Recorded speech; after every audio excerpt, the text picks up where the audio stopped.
अब आपको देखना है कि एक हमारा जो टॉपिक बचा था इनलाइन फंक्शन क्या होता है। ठीक है, इनलाइन फंक्शन देख लेते हैं आज क्या है। हाँ,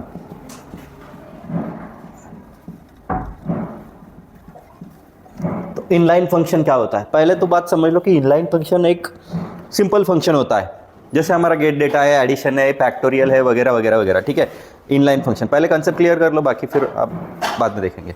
तो इनलाइन फंक्शन एक सिंपल फंक्शन होता है कि जिसके पहले बस ये इनलाइन वर्ड लिखा जाता है।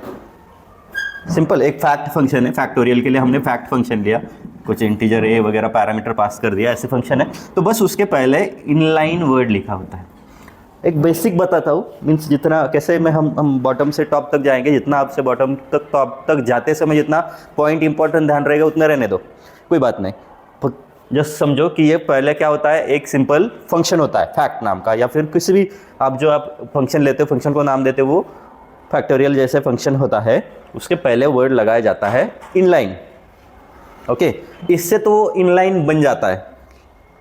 कैसे, जैसे कोडिंग में हम बनाते हैं तो इससे वो इनलाइन बन जाता है। लेकिन एक और इम्पॉर्टेंट बात है कि उसमें बस एक ही कोडिंग की लाइन होनी चाहिए। ठीक है, एक ही लाइन होनी चाहिए कोड की, एक ही लाइन। ओके, और सपोज आप उसमें दूसरी लाइन या तीसरी या फिर मल्टीपल लाइन डाल सकते हो, लेकिन लॉजिकली वो इनलाइन नहीं रहता। अब ये इनलाइन करने का फायदा क्या है, तो आप पहले समझ लो कि ये एज ए मैक्रो काम करता है, फास्ट एग्जीक्यूट होता है। ठीक है, फास्ट एग्जीक्यूट होता है। इनलाइन फंक्शन जो है फास्ट एग्जीक्यूट होता है। जैसे आपने कभी ऑपरेटिंग सिस्टम में देखा होगा कि प्रोसेसर क्यू अलग होती है, रेडी क्यू अलग होती है, वगैरह वगैरह, बराबर। तो जॉब कैसे होता है, मेन क्यू में से सपोज रेडी क्यू में आया, रेडी क्यू में से फिर प्रोसेसर को एलोकेट होता है, फिर एग्जीक्यूशन चलता है, बराबर। तो कैसे होता है ये, डायरेक्टली आप ऐसे समझो कि डायरेक्टली प्रोसेसर को एग्जीक्यूशन के लिए दिया जाता है इनलाइन से, फास्ट एग्जीक्यूशन, जैसे मैक्रो जैसा काम होता है वो। समझ में आया? तो इसलिए इनलाइन बनाना पड़ता है क्योंकि फास्ट एग्जीक्यूट होता है। एक रेडीमेड आप बोलो कि पैकेज है वो, कि वो इंस्टेंटली एग्जीक्यूट हो जाता है। ठीक है, इनलाइन फंक्शन और पैरामीटर हो ना हो, यहाँ पे आप रिटर्न टाइप भी इनलाइन, इंट, फैक्ट वगैरह ऐसे कर सकते हो। ठीक है, इनलाइन समझ में आया? एक जनरल फंक्शन है कि उसके पहले इनलाइन कीवर्ड लगाया जाता है, रिजर्व वर्ड है ये। ठीक है, और उसमें आपको जस्ट एक लाइन का कोड देना पड़ता है। ठीक है, मीन सपोज आपको स्क्वायर बनाना है तो कैसे होगा, यहाँ पे रिटर्न ए इंटू ए। ठीक है, एक लाइन आ गई, समझ में आया? तो ये इन लाइन बन जाएगा। अब यहाँ पे मल्टीपल लाइन आती है तो वो लॉजिकली इन लाइन नहीं रहता, ये एरर नहीं देगा, कुछ 2 लाइन है 3 लाइन है ऐसा कुछ एरर नहीं देगा, लेकिन वो लॉजिकली इन लाइन नहीं रहेगा। समझ में आ रहा है? जैसे वो नॉर्मल फंक्शन आपका फैक्ट है वैसा ही बन जाएगा वो। बात समझ में आ गई या क्या इनलाइन क्या होता है? तो एक प्रोग्राम देखते हैं, क्लास ABC लेते हैं, चलो।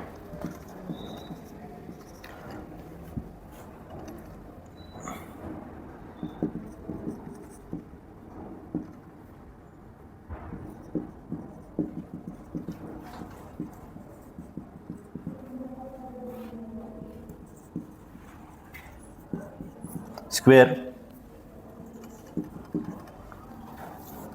Class ABC, public int A, public square. ठीक है, क्लियर यहाँ तक सारे? क्लास स्टार्ट किया, इंटीजर एक मेंबर दिया, एक फंक्शन दिया। ओके, इनलाइन किया, चेंज किया है, बस उतना वर्ड डालना है। ठीक है, उसके बाद आप मेन स्टार्ट कर दो। मेन, यहाँ पे ऑब्जेक्ट क्रिएट करना पड़ेगा, ABC ए, सॉरी ए है ऑलरेडी, x ए यहाँ पे है तो कन्फ्यूजन हो जाएगा, तो ए नहीं देता मैं, x डॉट स्क्वायर, एक वेरिएबल में वही पास कर देता हूँ। ठीक है, the square is a dot sorry x dot square. ये समझ में आया? एक ऑब्जेक्ट क्रिएट किया है, यहाँ पे हम रिटर्न, यहाँ से रिटर्न आ रहा है। जैसे हमने 4 टाइप के फंक्शन देखे थे, यहाँ से फंक्शन में देखेंगे कि वो रिटर्न करता है ना, तो वो यहाँ पे वो जो फैक्टोरियल की वैल्यू या फिर स्क्वायर की वैल्यू जो थी वो यहाँ पे रिटर्न कर देगा, x डॉट स्क्वायर। ठीक है, ये फंक्शन समझ में आया ना कैसे किया है? और ये x ऑब्जेक्ट है, डॉट स्क्वायर इंट ए, मीन जो a पास किया जाएगा फंक्शन में उसका स्क्वायर निकाला जाएगा इन लाइन में, और वो वैल्यू रिटर्न फिर से यहाँ पे प्रिंट हो जाएगी। ठीक है, ओके। लेकिन यहाँ पे ए रीड नहीं किया हमने, तो इधर आप यहाँ पे मेन में ए रीड कर लो या फिर एक फंक्शन यूज़ करो गेट डेटा, तो गेट डेटा में आप रीड कर सकते हो। समझ में आ रहा है ना? ए जो पास करना है यहाँ पे देना पड़ेगा ना, किसका स्क्वायर निकालना है, ए का निकालना है, तो ए इधर यहाँ पे रीड कर लो, ठीक है। C out enter the value of A, ठीक है, एंड सी इन ए, ऐसे, ओके। या फिर गेट डेटा फंक्शन है एक्स डॉट गेट डेटा, और गेट डेटा में जाके फिर से C out enter the value of A और वो रीड कर लो, चलेगा, ठीक है। तो यहाँ पे आप डायरेक्टली कर सकते हो, ए पास किया, रीड किया और वही पास कर दिया, ठीक है, ओके। अब ये पास हुआ, काम खत्म, gate C H, main close. अभी फंक्शन डेफिनेशन लिखनी बाकी है। फंक्शन डेफिनेशन यहाँ पे लिखता हूँ, देखो कैसे होगा। इनलाइन स्क्वायर या फिर इंट, रिटर्न टाइप है उसका इंट, ठीक है। नहीं दिया तो भी चलता है, लेकिन दिया तो अच्छी बात है। Inline int square, okay. जो पास किया हुआ है ये यहाँ पे आ जाएगा। ये कंटेनर अलग होता है, ये कंटेनर अलग होता है, ठीक है ना, ओके। रिटर्न एक लाइन, खत्म, ठीक है। देखते हैं फिर से, दो हेडर फाइल, यहाँ तक किसको डाउट है?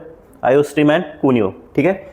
उसके बाद क्लास क्रिएट करना पड़ता है। क्लास एबीसी नाम का क्लास क्रिएट किया, एक ऑब्जेक्ट बना, एक मेंबर बनाया उसमें ए, ठीक है, ओके। जब आपको कंफ्यूजन होगा ना मेंबर और ये इसमें क्या पास करना है, इसमें क्या पास करना है, ऐसे कंफ्यूजन होगा ना, तो उस टाइम एक ही टाइप मीन्स इंट ए है ना, तो इंट ए ही कर दो जगह पे, वो अपना अपना ले लेता है। यहाँ पे सपोज ये कंटेनर अलग है, ये कंटेनर अलग है ना, तो यहाँ पे आपने एक्स दिया तो भी चलता है, यहाँ पे ए दिया तो भी चलता है। ये कंटेनर बस यहाँ के उठा के डेटा लेता है और इसमें डाल देता है।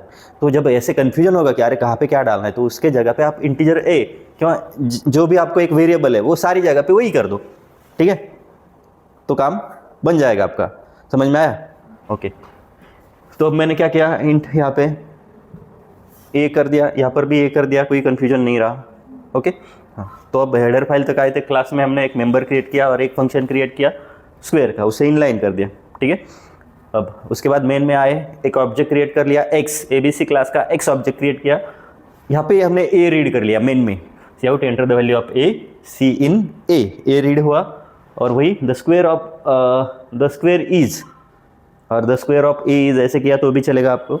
The square is X dot square int A. Object ने क्या किया, स्क्वायर फंक्शन कॉल किया। स्क्वायर फंक्शन में पैरामीटर पास होने वाला, वैल्यू पास होने वाली, कौन सी, ए वाली, मीन्स जो यहाँ पे रीड हुई वो पास होगी, यहाँ पे आएगा। सपोज यहाँ पे 2 दिया था तो 2 यहाँ पे आएगा। रिटर्न 2 × 2 4, तो ये फिर से ये जो पूरा स्टेटमेंट है उसकी रिटर्न वैल्यू क्या करेगा, 2 करेगा, तो आपका द स्क्वायर इज 2 ऐसे प्रिंट हो जाएगा, ठीक है। तो ऐसे इनलाइन होता है, कोई फंक्शन में चेंज नहीं है, बस आपको यहाँ पे इनलाइन डालना है, यहाँ पे इनलाइन डालना है, और लॉजिकली वो इंटरनली काम करता है, ठीक है। ऐसे होता है इनलाइन फंक्शन।